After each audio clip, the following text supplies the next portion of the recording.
CIST lors de la 6e saison de la Star Academy, en 2006, que Faustine Nogueirotto a été révélée au grand public. Elle avait eu la chance de rester un mois dans l'aventure, aux côtés du gagnant Cyril Sinelu, Cynthia Brown ou encore Elfie. 9 ans plus tard, elle était revenue sous le feu des projecteurs pour un sujet bien triste.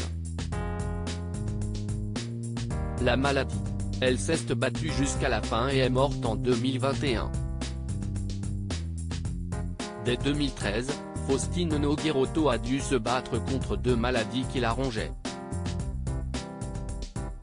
Elle souffrait d'une maladie auto-immune incurable, le syndrome de Gougerot-Sjogren ainsi que d'encéphalomyélite myalgique, M.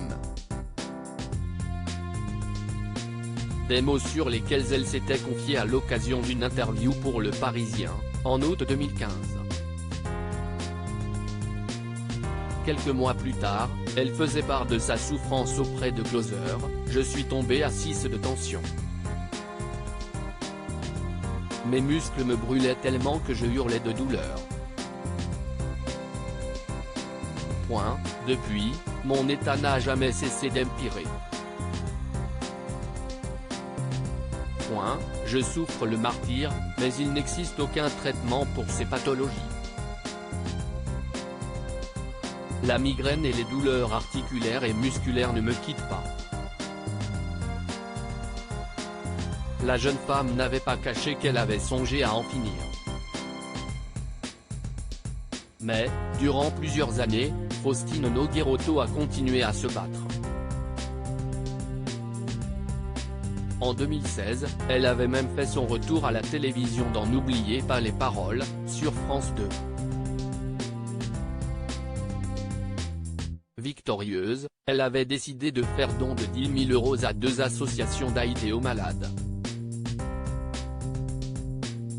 Malheureusement, CIST une terrible nouvelle que ses proches ont annoncée en début d'année. L'ex-star académicienne est morte le 29 janvier 2021, à seulement 31 ans. Une pluie d'hommages a donc suivi, parmi lesquels ceux d'anciens candidats de la Star Academy. J'apprends la disparition de la jeune Faustine qui avait participé à la Star AC en 2006. Faustine se battait depuis des années contre la maladie. Mes pensées s'envolent vers elle et ses proches, avait notamment tweeté Mathieu Johan. 2 semaines après la mort de Faustine Nogueirotto, Chantal Somme, fondatrice de l'association Millions Missing France pour la connaissance et la reconnaissance de l'AIM en France, a révélé à l'occasion d'un entretien pour Télévision Mag que la jeune femme avait mis fin à ses souffrances grâce à l'euthanasie. Son dossier de demande de suicide assisté était monté depuis 2 ans et CIST l'aggravation de son état de ces derniers mois qui a permis son acceptation dans ce programme d'aide, avait-elle expliqué.